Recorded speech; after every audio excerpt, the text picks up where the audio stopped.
finish our book. Woohoo! Look at that. You've barely been in school at all and we're already finishing our second book together. Yay! Hopefully you are reading along or else you're not really getting the helpful reading connections and brain activity that we're doing together. So make sure that you follow along or read along with me so that you are actually reading the book with me and we're getting that great brain practice of tracking the words as you hear them.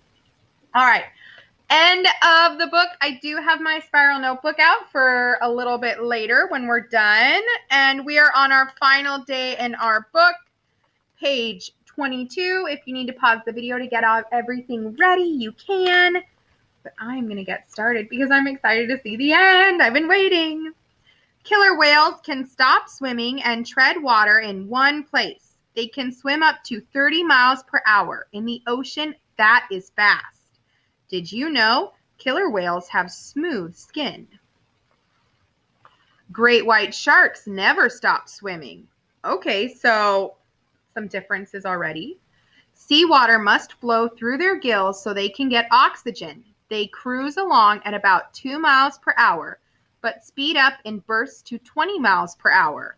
So 30, 20, okay. Bonus fact. Great white sharks have rough skin. It is like sandpaper.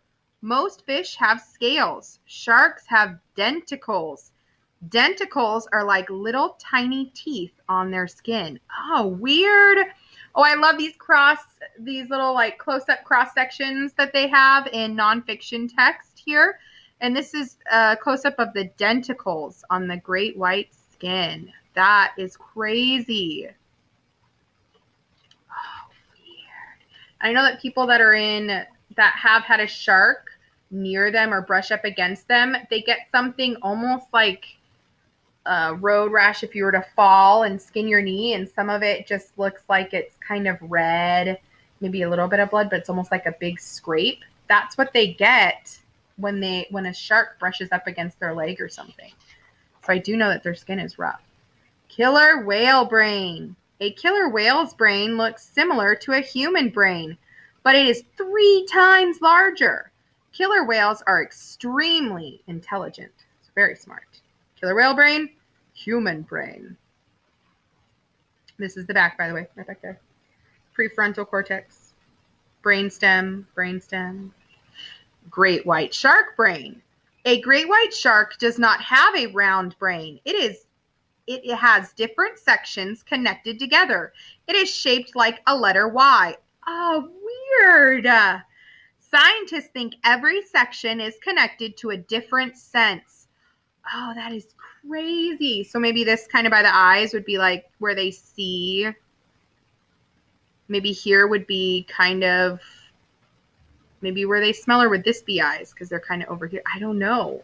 That is crazy. Crazy.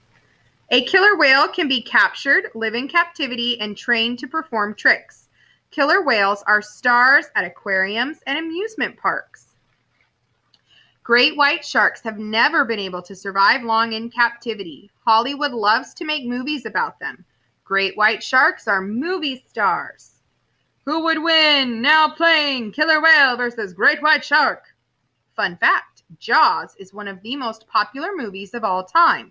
For years, moviegoers were afraid to swim at the beach. Everyone knows the music.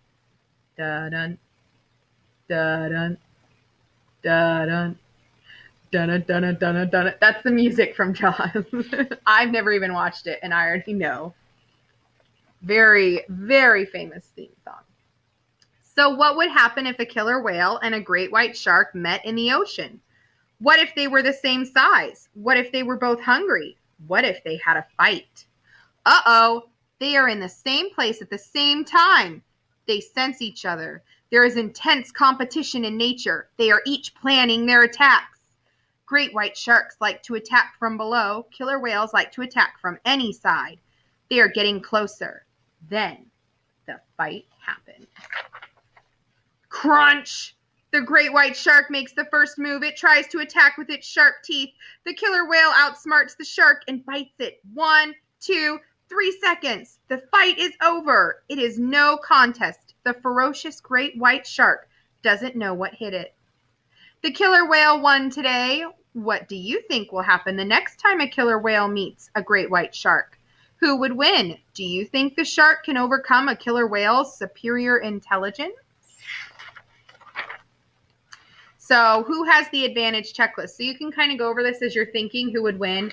Who has the advantage for breathing? Teeth, dorsal fin, size, tail, smell, vision, family, intelligence, speed. Speed, the killer whale can go faster, so that would be a box I would check for it. It has an advantage. Same with intelligence. We think it's smarter than the great white shark. They're very intelligent. So what we're going to do now, congratulations, you finished a book. Guess what? This is your book to keep. I know, exciting. You've got a book to put in your collection. So you can write your name in the front if you really like these books. This is one that you can look for on sale when we have our book fairs and things like that on Scholastic. They usually have really good deals. So, yours to keep. Yay, I love books. If you're not really into it and you're like, it wasn't really my kind of book, the cool thing about books is that you can share them. I love sharing books and saying, hey, I know you really like nonfiction. I just read this book. I think you, my friend, would like it too. And you can offer it to a friend, which is like the best thing ever. That's a major bucket filler move, being able to offer books to a friend and to be able to offer that recommendation of a book. To say, I've read it. I think you would like it a lot. It was enjoyable. That's important. I love hearing kid recommendations for books too. That's where I get a lot of mine when I want to read something new. So I'm turning to the next page. I had some more room on this page, so I'm just going to keep using it. And I'm going to write the date, and that is 10/2/20. Happy second day of October. And I can't forget this time to write my title, Who Would Win? And this was pages, obviously we left off on 21, so this is 22, and all the way to the end, the last page is 32. 10 pages, nice. Now, you're just going to tell me who you think would win. It's okay if it matches the book. It's okay if it's different than the book. So you're going to say, we'll indent our paragraph. Remember, we leave a space. I think blank would win because, and then you're going to tell me why. Okay? So you can write out this, ooh, that's off the line. You can write out this sentence frame if you want, and then you can fill it out. You don't have to draw these lines. I'm just showing you. This is what I would write then. Remember, it does need to be in complete sentences. You should not just be writing the word shark. You should be writing this complete sentence. This is actually a short answer sentence here, or short answer paragraph, we could say. We indented our paragraph and we're writing in complete sentences. And it's okay to write multiple sentences to answer this question, because I know some of you are quite clever and think of things that I would not have even thought of. So it is fun to see what you would think. So I have who would win, my heading up here, and now I wrote, after doing an indent, I think blank would win because, and then tell me why, okay? I know mine, but I'm not going to tell you yet. Maybe next week when we start our new book, I'll tell you, but not now. Okay, that's your task. I'm excited to see what you say.